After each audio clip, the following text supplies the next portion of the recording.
Hello and welcome to the Travelers YouTube channel. I know it's been a while and I owe you guys an explanation. People have been testing me, others have been calling, others have been sending emails. I really appreciate the care and concern you've shown. I'll briefly explain what happened. So the thing is, I traveled to Africa, spent some weeks, then came back to the UK. So the last quarter of 2022 was a big hectic for me. Came back after my holidays, wasn't feeling so well. And again, I'm schooling, so I had my final project work that I needed to complete. There was a lot of pressure and I had to get it done, and I moved houses and all that. So but I'm back, and thank you all for the support. Those of you who have my number and my contacts, and also who follow me on Instagram might have seen stories of me when I traveled or went on holidays to Paris and to France. And yes, from then there have been a lot of queries about how to acquire a Schengen visa and all that. So this video is specially dedicated on the Schengen visa. I wouldn't waste time and all that. Let's just go straight to it. Thank God I'm back and now with full force. Yeah, so the Schengen area, some of you might have been hearing Schengen. So the Schengen area basically is in Europe, so it consists of some European countries. There were 26 member states until just this month that they had the 27th member being Croatia. So these Schengen comprises of countries like Austria, Belgium, Czech Republic, Croatia, you have Denmark, you have Estonia, you have Finland, you have France, you have Greece, you have Germany, you have the Netherlands, you have Sweden, you have Lithuania, you have Luxembourg, Spain, just name them. They are all in the Schengen area. So once you have a visa to the Schengen area, it means you can technically move freely within this zone. Yes, so France, of course, is part of the Schengen area. So before you get to France, you will need a Schengen visa to get to France. First, let's look at the eligibility. Who qualifies to apply for a Schengen visa, or who will be able or be successful when they apply for the Schengen visa. I will tackle it from applying from the UK just to get or make things quite easier. So for British passport holders, they don't necessarily need a visa to get into the Schengen area, though UK has come out of the European Union or due to the Brexit, as we all know. So there is this program ATIAS which permits British passport holders or UK citizens to get into the Schengen area for the span of 90 days, so they can move around within 90 days max without a visa. Should they want to stay more than that 90 days, that is when they apply for a certain visa. And the ATIAS program will elapse in November 2023. So we look forward to the changes and probably get to know more as to whether when that elapses, if you are a UK citizen, you are a British citizen, or hold a British passport, you might be needing a visa. But as it stands now, you don't need a visa to get into the Schengen area if you are a British national or hold a British passport. You have that 90 days leverage covering you. The second people on the eligibility list has to do with UK citizens. So this has to do with people on skilled worker visas, tier 4, tier 2, dependent, and all other sorts of visas that are resident in the UK and want to visit these Schengen areas. So for your BRP or the resident permit should not be expiring in the next 3 months before you are eligible to get into the Schengen area. So for instance, if you want to visit any of the Schengen countries, be it Germany, be it France, be it Switzerland, and you want to go probably this month, which is January, okay, and your BRP expires in March or April, then you are not eligible. You will have to renew your BRP before you can apply. Third on the eligibility list has to do with those who come into the UK on tourist visas or visit visas or business visa. You cannot apply for a Schengen visa from the UK if you're on a visitor's visa or tourist or business. You aren't eligible. So it means that when probably you are coming from Ghana or Nigeria or India or Philippines and you are visiting somebody in the UK, be it your friend, your partner, your wife, your husband, and you aren't on a dependent visa but rather coming with a visit visa, and you have plans of visiting other European countries whilst here in the UK, then you will have to apply for that Schengen visa from your home country before coming to the UK, because you aren't allowed to apply for a Schengen visa in the UK whilst you are on a visit visa or tourist visa. So now that we've cleared the eligibility, let us look at the requirements, the documents you need in applying for a Schengen visa from UK and equally from other countries as well. First on the list ultimately is for you to have a valid passport.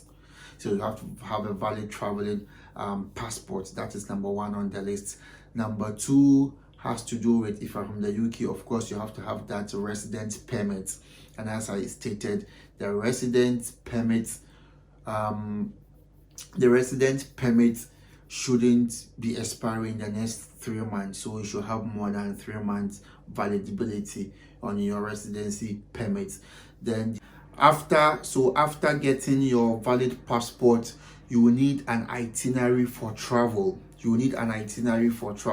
So if it happens that you are visiting someone within the Schengen area for pleasure, holiday, or you are going for work and all that, then you need an itinerary to cover that. Okay, so when you are going on holidays, i.e. accommodation, air tickets and all that, reservations have to be made.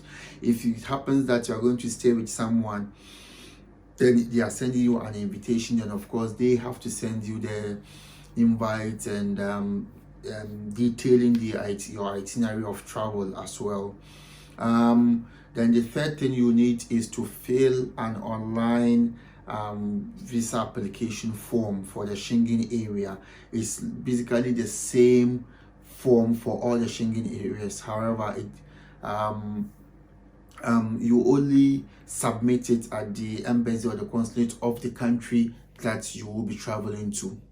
Okay, so let me explain something here. We all know that when you get a Schengen visa, you can visit other Schengen countries, but that is not always the case. If you have a single entry to a country or a single entry to a specific country, then you can use the same visa for other countries. Okay, but look at the difference between the visas I'm showing you now. If you have it stated on it as Schengen state, then it means aside the country you are visiting, you can visit other Schengen countries with that same visa. But when it is stated that you are to visit that country solely and doesn't specify that Schengen state, then you will have to reapply if you want to enter a different country. Again, it is possible for you or permissible for you to enter multiple countries on one trip. For instance, when you enter France today and you want to spend just 2 days and the next day you are going to Amsterdam or Germany, you can use the same visa.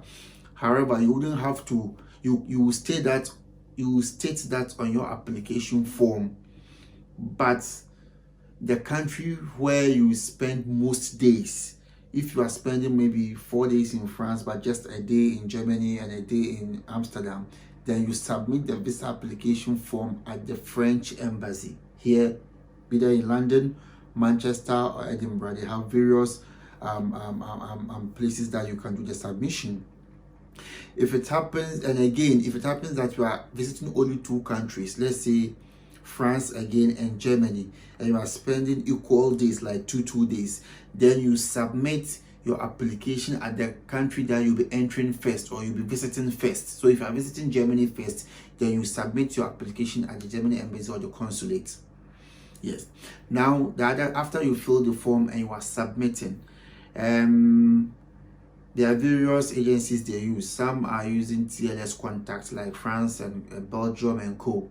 Whereas we have other countries like Greece and Malta and co. I think they are using VFS Global. So it depends on your country and all that, or where you are applying from.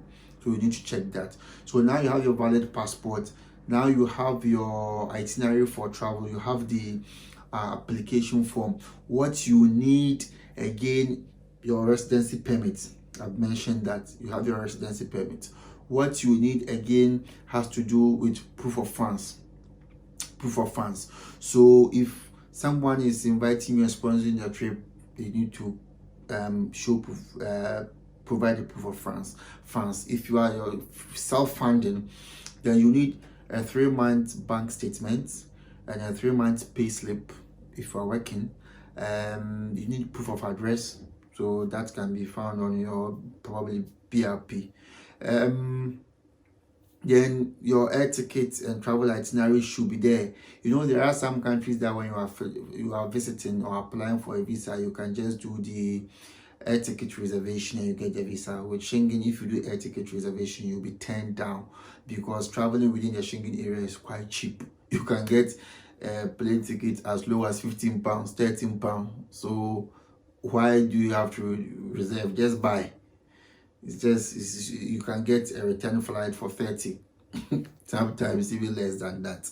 So just purchase your tickets, and the hotels, of course, you can do reservations and all that, and you add to that, and you submit. Again, you will need proof of employment. So it's either you get an introductory letter from your employer or your first offer letter. You can still use the offer letter as a proof of employment.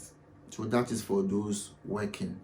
If you are a student, you will need an introductory letter from your school indicating the course of study, duration of study, and attendance. So for those of you who are in the UK on student visas, and due to 1 or 2 reasons, you know, you are not schooling, you are not attending classes, and just working, fine. But remember, you can't apply for a Schengen visa. There is a high risk there, because they are very much particular about school attendance and the course you are doing, and some of them might contact your school, and that is where the problem is. I've known people who have gone and had their BRP seized. I've known people who have gone and the embassy have reported them to Home Office that the school doesn't have their records, they are not attending lessons and all that. So before you take that risk, please consider. If you happen to be in the UK on a dependent visa and you aren't working for 1 or 2 reasons, but want to go for holidays and all that, then all these documents has to be supplied by your partner or your spouse on your behalf, and you'll be issued the visa as well. So basically, these are the things that you will need in applying for a Schengen visa: valid passport, PRP not expiring in the nearest 3 months, having proof of funds, so 3 months bank statement, 3 months pay slip. You have introductory letter from your employer. You fill in the application form, very important. It's quite easy. Then after you gather all these things, you book for an appointment, as I said, either with TLS contact or VFS Global, depending on the country that you are visiting. Then you go for an appointment, they take your biometrics and pictures, and you will also need a passport copy, a passport picture, a copy of just one copy of a passport picture. You can take it at the post office, at the shopping malls before you do your submission, or if you want, you can actually take that picture at the embassy. Some embassies have photo booths that you can take the picture. And finally, you will also need a travel insurance. When you are traveling to the Schengen area, you need to be covered by insurance, and this insurance, you have various types. and they are very cheap. So you can either have a one-off insurance to cover that single trip, or you can have an insurance to cover you for the whole year. If you know that you'll be doing frequent visiting to the Schengen areas, then it's better you get the year long one. So insurance, depending on the company that you apply with, ranges from £6, £7, 8, 15, 30, 35, and all that, 50. So depending on the price and how urgent you need it as well.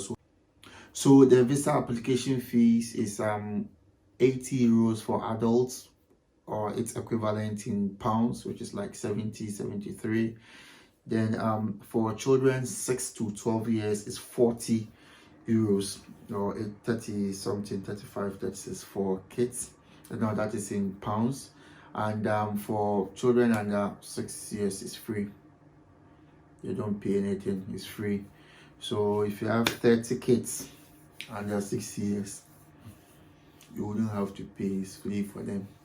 Yeah, so be mindful that the intermediary agents like the VFS Global and the TLS might charge you for their services. That's different, okay? But the actual visa application fee is what I've mentioned. Aside that, you don't pay anything else. It's global, depending on the country that you are visiting. Then you go for an appointment, they take your biometrics and pictures, and the visa duration, the waiting period is between 10 to 15 working days. So once you have the visa, you can travel and go have fun. So that is it.